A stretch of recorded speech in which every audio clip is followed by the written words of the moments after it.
அஸ்ஸலாமு அலைக்கும் friends, welcome to மா 20 பசங்க. இன்னைக்கு நம்ம ஒரு குட்டி ஸ்டோரி, சூப்பரான ஸ்டோரி தான்.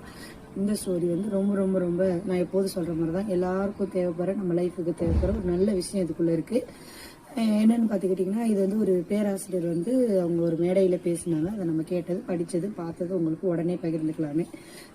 ஜேஆர்டி டாட்டா அப்படி அவரை பற்றி கேள்விப்பட்டிருக்கோம். ஒரு பெரிய செல்வந்தர். அவருக்கு ஒரு நண்பர் இருந்தார். அவர் ஒரு பெரிய செல்வந்தர். அவருக்கு வந்து ஒரு கெட்ட பழக்கம் ஒன்று இருந்துச்சு. என்னன்னாக்கா, அவர் வந்து இந்த கையெழுத்து போடுற வேலை அவருக்கு ரொம்ப அதிகம். அதனால வந்து அவர் நிறைய பேனா வச்சுருப்பார். ஆனால் அவருக்கு அந்த பேனாவை சுலபமாக காண அடிச்சிடுவார். எங்கே தான் போகுதுன்னே தெரியாது. ஒரு நாளைக்கு எத்தனை பேனா காணா போகுதுன்னே தெரியாது. அவ்வளோ பேனாவை தொலைக்கக்கூடிய ஒரு கெட்ட மோசமான ஒரு சுபாவம் அவருக்கு. பேனாவை தேடி தேடி ரொம்ப டென்ஷன் ஆவார். இதெல்லாம் பெரிய மன உளைச்சல். ஏன்னா எப்போ பார்த்தாலும் பேனா காணா போயிருது. இது மாதிரி நிறைய பிரச்சனை நம்மளுக்குலாம் இருக்கும் தான். அது மாதிரி அவருக்கு ஒரு பிரச்சனை.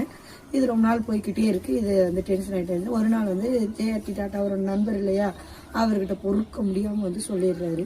என்ன சொல்கிறாருன்னா, இது மாதிரி எனக்கு என்னதான் பிரச்சனைன்னு தெரியல, எங்கே தான் போதில்லை, எனக்கு இது மாதிரி ஒரு பேனா காணா போயிட்டே இருக்குன்னு சொல்லி ரொம்ப வருத்தப்பட்டு இப்படி 2 பேரும் பேசிக்கிட்டு இருக்காங்க. அப்போ ஒரு ஜேஆர்டி டாட்டா ஒரு விஷயம் சொல்கிறாரு நண்பர்கிட்ட. நீ தான் பெரிய செல்வந்தர் ஆயிடுச்சே, நீ எதுக்கு இந்த மாதிரி லோக்கல் பேனாலாம் வாங்கிக்கிட்டு இருக்க?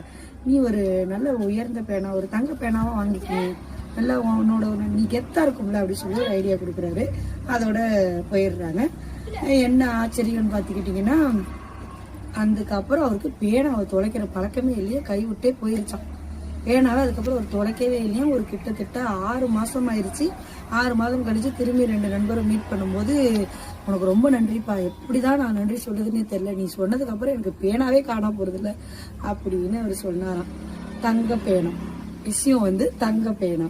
பேனா காணா போறது இங்க பிரச்சனை இல்லை, பேனா தொலைக்கிறது இங்க பிரச்சனை இல்லை. அந்த பேனாவோட மதிப்பை நம்ம அலட்சியமா படுத்தினதுனால வந்த பிரச்சனை தான் இது. ஏன்னா அது எளிமையான பேனா இல்லையா, ஈஸியா நம்மளுக்கு அந்த பொருள் கிடைக்கிறதுனால அதோட மதிப்பை நம்ம அலட்சியப்படுத்திட்டாரு அவரு.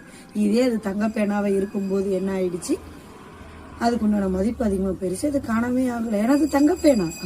இப்படிதான் நம்ம எல்லாருமே ஒரு தங்க பேனாக்கள் தான். இந்த உலகத்தை வந்து செம்மையாக்குவதற்கும் செழிப்பாக்குவதற்கும் இறைவனால் வழங்கப்பட்ட ஒரு மிகப்பெரிய வாய்ப்பு. அதை என்னைக்கு நம்ம புரிஞ்சுக்கிறோமோ அப்ப நான் ஒரு தங்க பேனா, நம்மளோட நட்பு ஒரு தங்க பேனா, நம்மளோட குடும்பம் ஒரு தங்க பேனா, இப்படி கண்ணுக்கு தெரிஞ்சு தெரியாம இருக்கிற எல்லாருமே தங்க பேனாக்கள் தான்.